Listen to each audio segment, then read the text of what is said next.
Universidad del Tolima. Facultad de Ciencias de la Educación. Educación con pertinencia y calidad.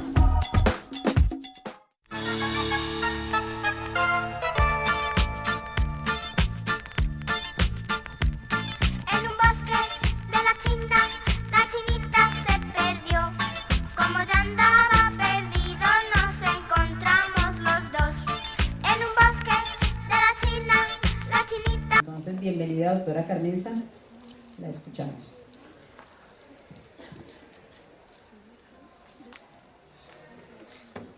Gracias, profesora, buenos días. Estaba revisando que no se ve el fondo de pantalla, que es nuestro logo de Sanarte. En el computador se me parece que es algo de la tecnología. ¿Con la luz? Vale. Listo. Como ya habíamos hablado y como ha venido siendo organizado en el simposio, inicialmente la pedagogía hospitalaria no es una cosa nueva, es una cosa que nace a partir de la Segunda Guerra Mundial, de la que se empezó a hablar inicialmente así como caridad y como pobrecitos los niños, pero que últimamente en los años ha ido cogiendo fuerza y solo muy recientemente, digamos en los últimos 15 o 20 años, es que ha sido verdaderamente como un espacio científico.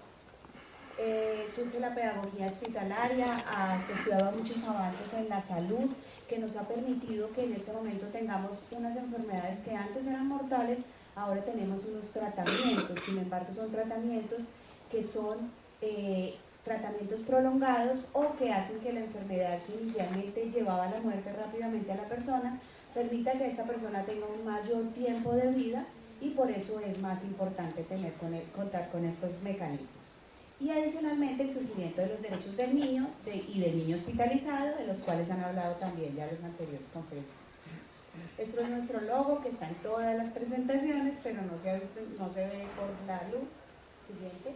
4 módulos, como ya Paola lo dijo: el módulo de animador hospitalario, el módulo académico, el módulo de lúdicas, el módulo de payasos. No solo es la parte académica, aunque es una cosa importante, es el manejo del tiempo del niño hospitalizado. No sé si algunos de ustedes han estado alguna vez en un hospital, pero es una cosa completamente aburridosísima. Es una cosa en la que uno nada más piensa, es que me voy a morir de esto, si no me mata la enfermedad, me mata el aburrimiento, pero de esta no salgo bien, ¿sí? Entonces el manejo del tiempo libre tanto del paciente como del acompañante es una cosa que son muy importantes en el aula hospitalaria. La normalización del espacio hospitalario es una de las cosas más importantes que ya vamos adelante a ver cómo lo empezó a promover el médico Patch Adams, y la risoterapia, que ha ido en los últimos años ha ido acumulando experiencias clínicas y datos científicos que la apoyan ya como una terapia acompañante a la terapia médica. Todo esto genera en los niños bienestar, que es la manera de ayudar a superar la enfermedad. La risa, que es una de las terapias actuales que tiene como más evidencia científica, está presente en la historia de la humanidad desde hace muchos años. Hay referencias que desde hace más de 4.000 años la risa se usaba como una experiencia curativa, que se hacían rituales tribales en los que la comunidad toda se reía junta. En el Imperio Chino y en India hay templos en los que las personas se reúnen para reírse, para hacer una risa colectiva, y eso ha demostrado que tiene mucho bienestar. En cuanto al origen médico de la risa, no sabemos mucho. No sabemos dónde se produce, sabemos que es una conducta humana. Hace algún tiempo estaban operando a una paciente de una epilepsia o de algo así, y le tocaron un punto en la corteza prefrontal. El cerebro frontal es el que tenemos acá como en la frente y es el que nos hace humanos. Los otros animales tienen cerebro anterior, más anterior, y el frontal es el que nos hace humanos. Y le tocaron un punto y la señora se empezó a reír a carcajadas y a carcajadas, tanto que los médicos se contagiaron y tuvieron que parar un momento la cirugía, y ahí fue cuando encontramos que ese era el punto de la risa, pero igual no sabemos mucho cómo se produce. Definitivamente está localizada en el cerebro que es humano, o sea, en la parte cerebral donde almacenamos la moral, la emocional y la parte creativa. También al tiempo de esto encontraron también en unos experimentos, también accidentalmente, que los humanos tenemos un comportamiento, unas neuronas que se llaman neuronas en espejo, que reconocen el comportamiento de su igual y lo imitan inconscientemente. O sea, uno ve la otra persona haciendo un movimiento o alguna cosa y hay unas partes de su cerebro que lo imita para generar lo que llamamos empatía, que es un valor que tenemos que tener para vivir en sociedad. Por eso, cuando nosotros vemos a alguien bostezando, podemos antojarnos de bostezar. No es que estemos aburridos, ni que tengamos sueño, ni nada, sino que es nuestra parte de las neuronas del espejo. Igualmente, cuando vemos a alguien sonriendo, también nos produce contracciones faciales similares. La risa, como ya les decía, tiene muchos beneficios, algunos de los cuales han sido respaldados con estudios científicos. Vibran las cuerdas vocales, se abre la glotis, se masajean los órganos internos, se mejora el drenaje de todas las secreciones de oído, nariz, garganta, bilis, bueno, de todas. Se secretan endorfinas que disminuyen el dolor, se aumentan la respuesta inmunológica, se aumentan los linfocitos que nos defienden contra las enfermedades, lo cual ha sido completamente verificado por estudios. Se aumenta la secreción de cortisol, que también es una hormona que nos ayuda a defendernos. Siguiente.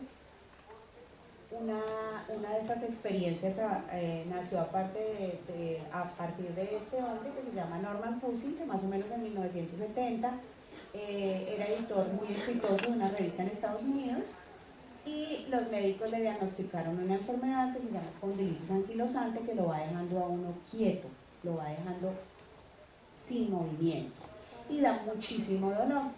Él, por supuesto, hizo una depresión mayor asociada a todas sus limitaciones físicas que le conllevó la enfermedad, y cuando ya los médicos no tenían absolutamente nada más que darle, entonces le digo, pero es que yo lloro todo el día, y entonces el médico le dijo, pues ríase.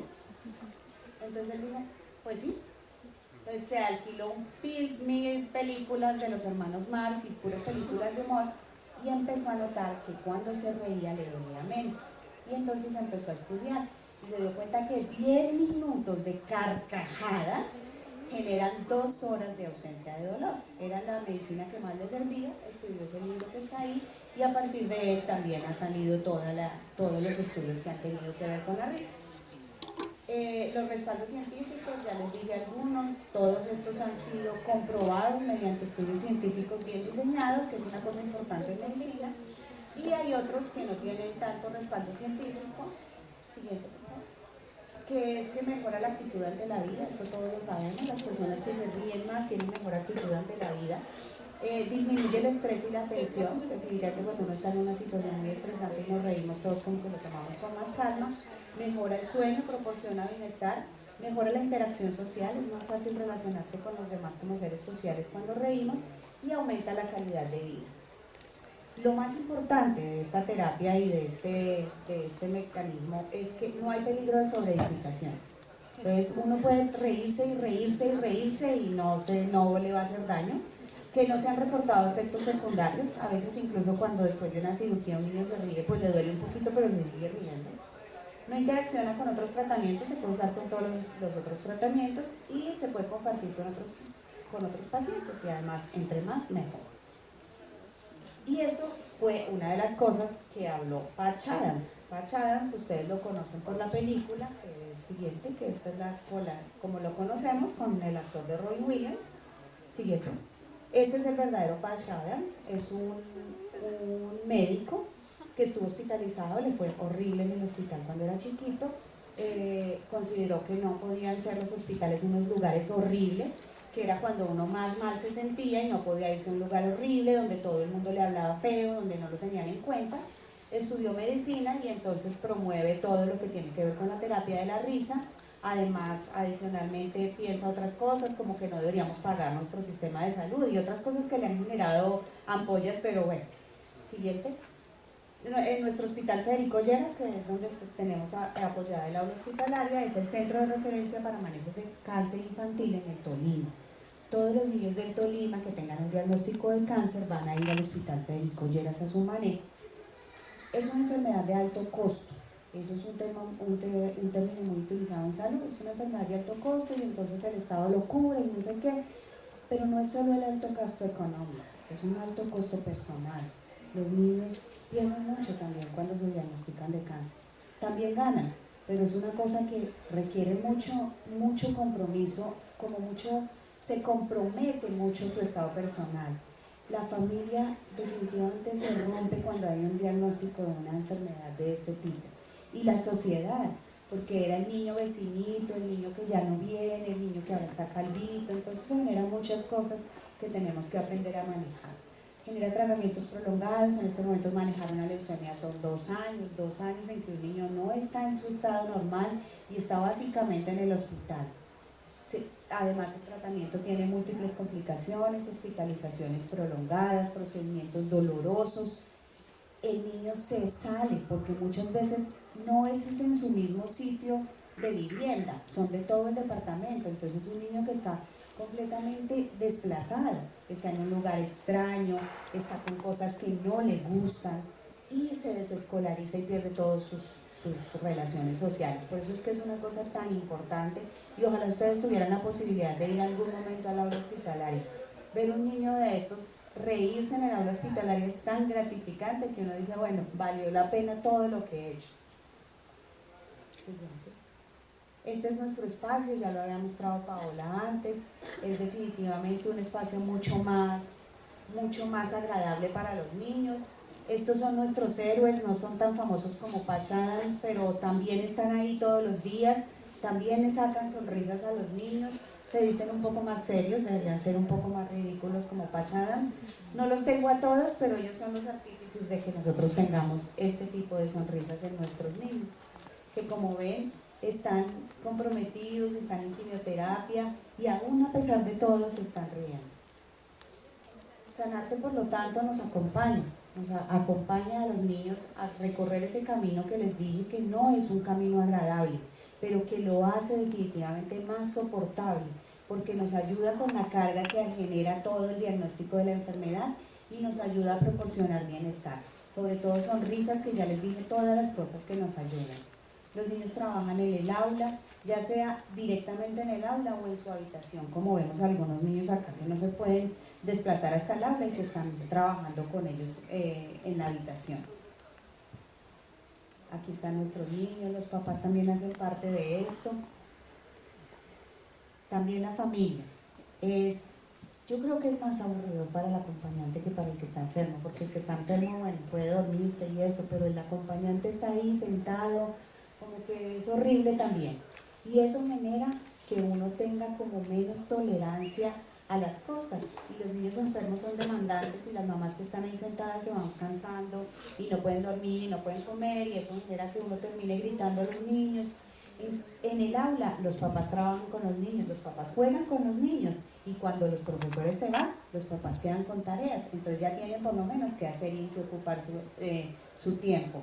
Les da la oportunidad de sonreír, de olvidar temporalmente. Es una cosa importantísima que dice la profesora Sandra, que uno esté pensando a qué horas abren el aula, no a qué horas me toca la inyección. Eso es una cosa que definitivamente no tiene precio. Aprender muchas veces con la parte académica, y los niños asisten no en edad escolar, ellos también aprenden con los experimentos de los otros y gozan mucho, y sobre todo como que le pierden miedo al colegio y a socializar con los otros pacientes. Las actividades que hemos hecho, el apoyo que hemos tenido, los niños que tienen otras opciones. Probablemente estos chiquitines que estuvieron participando en el folclorito, independientemente de si el tratamiento fue curativo o se quedaron a lo largo del tratamiento y desafortunadamente no salieron adelante, tuvieron una opción diferente. Bailaron en el folclorito, estuvieron acompañados, rieron, gozaron, y eso fue un camino diferente, y fue por la presencia del aula hospitalaria y de ustedes allá, haciendo que estos niños lleven una carga más liviana de su enfermedad. El futuro, yo creo que no debería ser solo para los niños, debería ser, como hicieron en el módulo pasado, también para el personal asistencial. También se ha demostrado que tenemos mejor actitud ante los pacientes y ante nuestro trabajo cuando tenemos más opciones de distracción. Y en todos los centros, o sea, deberíamos estar en todos los hospitales, no solo en el Hospital Federico Lleras. Y no debería ser solo para niños, también para pacientes adultos. Los pacientes adultos también con los payasos se ríen y también dan los mismos beneficios que para los niños hospitalizados. Muchas gracias.